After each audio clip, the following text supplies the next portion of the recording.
Hello and welcome to This Week in Destiny for the 6th week of Season 19, Season of the Seraph, commencing January 10th, 2023. Kicking things off this week with our Legacy rotation, we have the Loot rotation for Dares of Eternity, which will be on Week 2's rotation with the Scatterhorn armor set and Profectus armor set being available.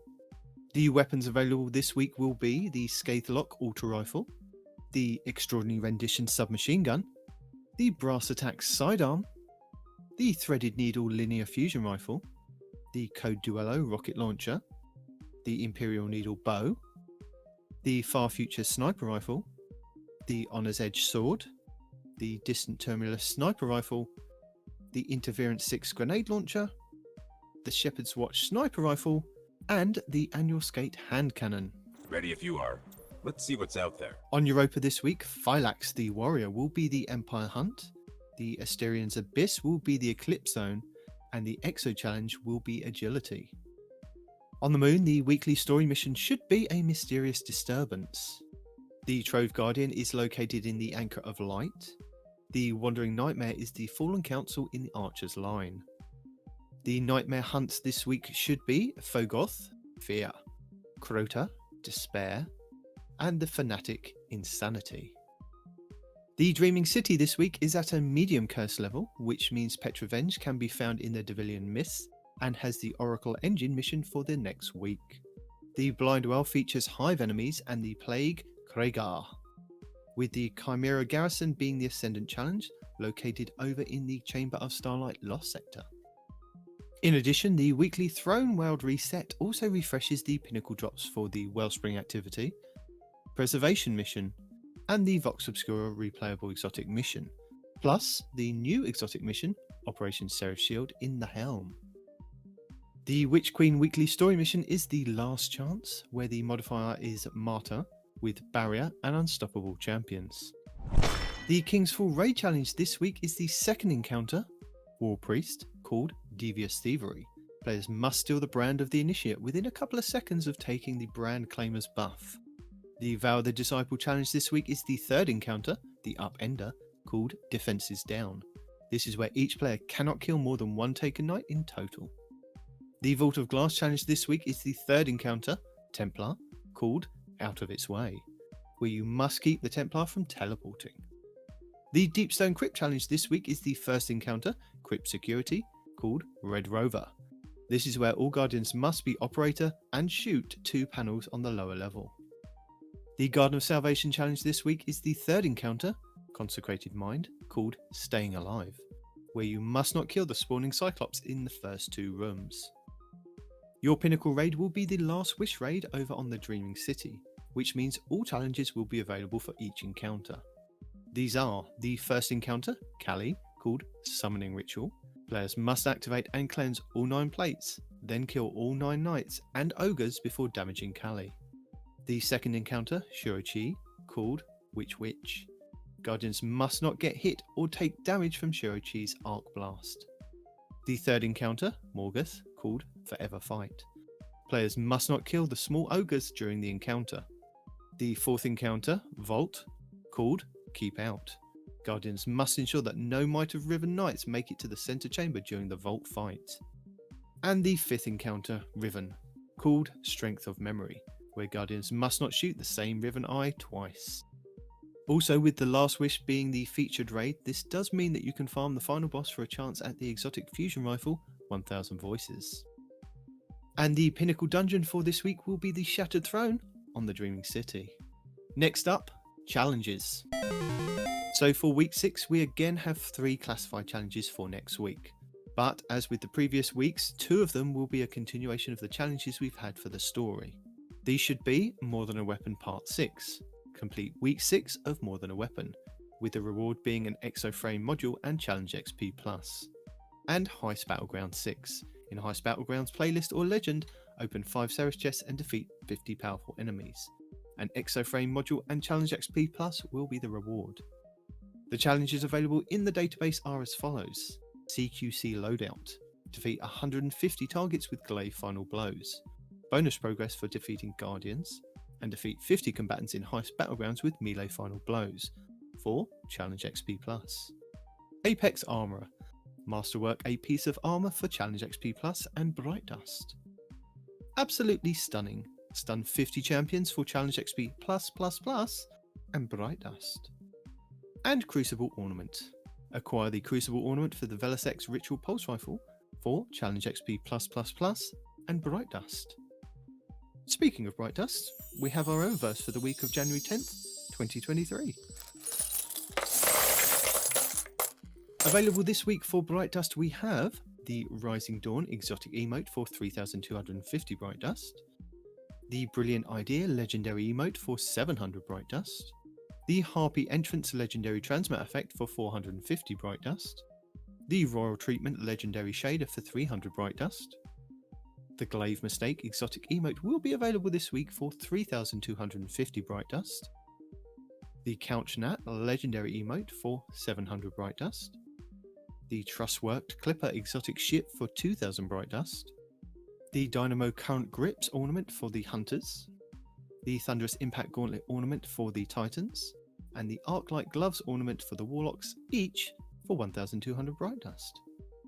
The R3 Treads ornament for the Hunter exotic boots, the Stompies, the Bellness Boosters ornament for the Titan exotic boots, the Lion Rampart, and the Lay Striders ornament for the Warlock exotic boots, the Lunar Faction boots, each for 1,500 Bright Dust.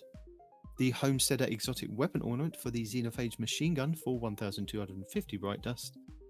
And finally, the Infinite Door legendary ghost projection for 1,500 Bright Dust. Hello! As a reminder, your daily legendary Lost Sector will show you a flag outside which will give you details of champions and burns you will find inside. But if you are new to the game or you are using an alternate character and can't find the flag outside, you will have to run through the Lost Sector normally to have it show up on your map as a Legend/Master. Tuesday, January 10th will be the K1 Revelations on the Moon for exotic gauntlets, Arc Elemental Shields, Void Burn with Unstoppable and Barrier champions. Wednesday, January 11th will be the K1 Communion on the Moon for exotic chests, Solar and Void Elemental Shields with a Solar Burn, Unstoppable and Barrier champions. Thursday, January 12th will be Bunker E15 on Europa for exotic helmets, Void Elemental Shields, Void Burn with Overload and Barrier champions. Friday, January 13th will be the Concealed Void on Europa for exotic boots, Solar and Void Elemental Shields, Solar Burn with Overload and Barrier champions. Saturday, January 14th will be Perdition on Europa for exotic gauntlets, Arc and Void Elemental Shields, Arc Burn with Overload and Barrier champions. Sunday, January 15th will be Sepulture on the Throne World for exotic chests, Solar and Arc Elemental Shields with a Solar Burn, Unstoppable and Barrier champions. And finally, back round to Monday, January 16th will be Extraction on the Throne World for exotic helmets, Arc and Void Elemental Shields with an Arc Burn with Overload and Unstoppable champions. Lead the way. Our sixth and final featured Nightfall will see us face off against the Mad Warden in the Warden of Nothing Nightfall over on the Dreaming City, where you have a chance to get a Pinnacle engram if you complete the Nightfall with a score of 100k or more.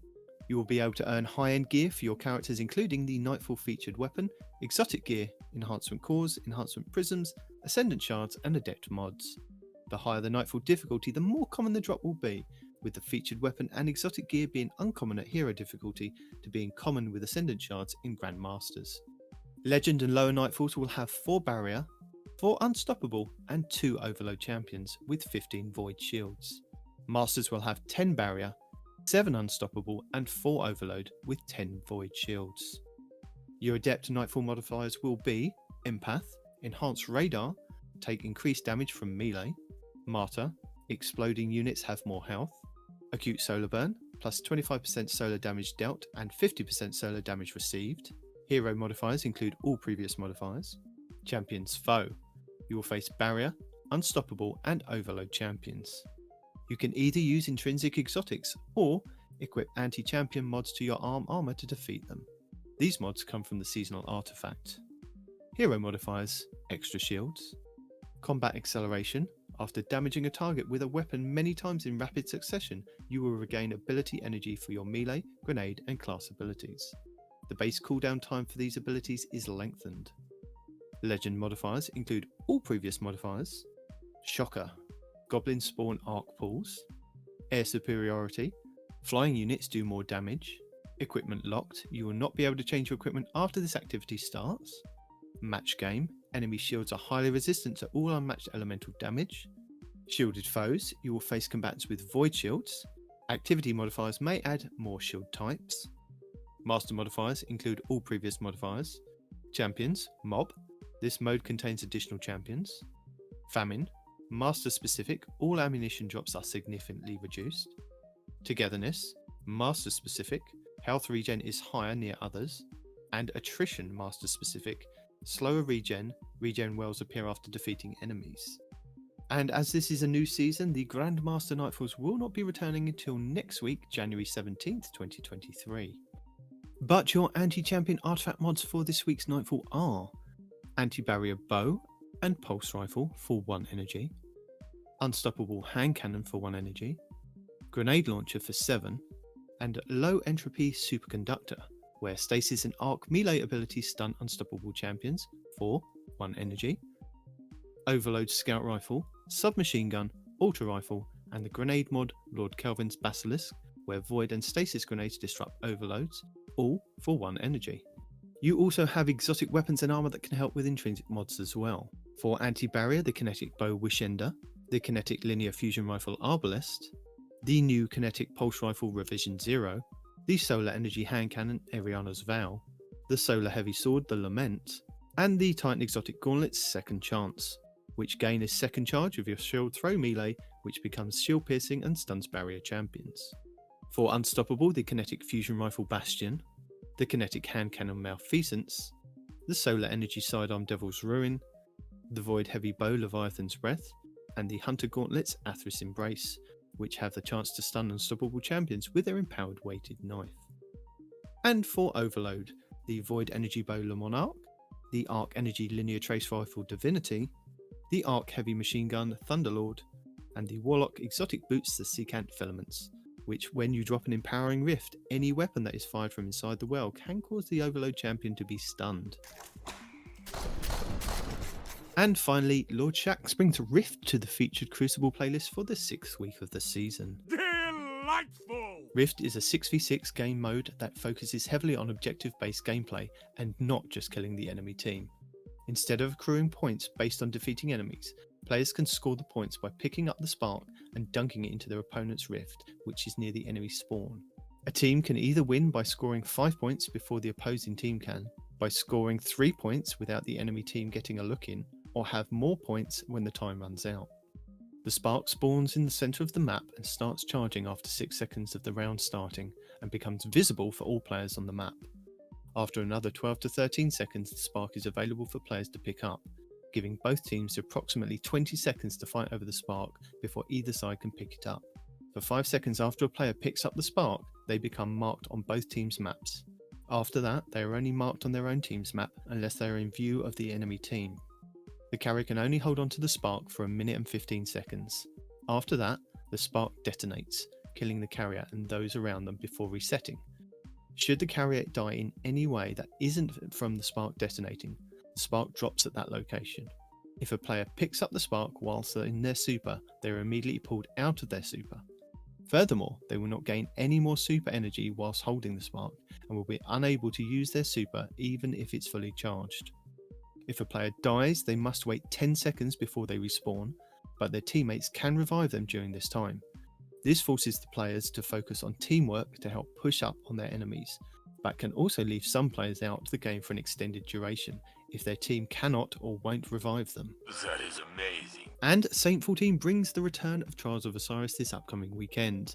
As a reminder, Trials of Osiris is a 3v3 PvP high stakes variant of elimination. Only available from Friday reset until Tuesday weekly reset, Trials gives every player the chance to show off their PvP skills to obtain some of Destiny's most sought after weapons and armour. Players that compete in Trials of Osiris will have all of their games tracked through a passage card, a ticket purchased from Saint 14 in the lower hangar of the tower. Winning rounds and matches in Trials of Osiris will grant exclusive weapons, armour, Pinnacle gear, masterwork materials, and even adept gear for the most skilled players who can reach the lighthouse with a flawless ticket of 7 games won and no losses. 5 round wins will bag you the match for your passage card. By competing in Trials, you do have a chance to pick up 2 Pinnacle engrams from playing each week, one from 50 round wins and the other from winning 7 games. These do not have to be done all in one go, but you do have to complete them before the weekly reset. Alright. There is also double Gambit ranks available next week, so if you want to fast track in getting that sweet new ritual weapon, the Velos X Pulse Rifle, and Gambit ornament, the Nephthisius X, then this will be a good start. Also, don't forget the annual Moment of Trance are still active in-game, where you can earn in-game and Bungie Store rewards. Guardian down. And that's it for our 6th week of Season of the Seraph. Don't forget to hit that like and subscribe button. Thank you very much for watching. Allons-y!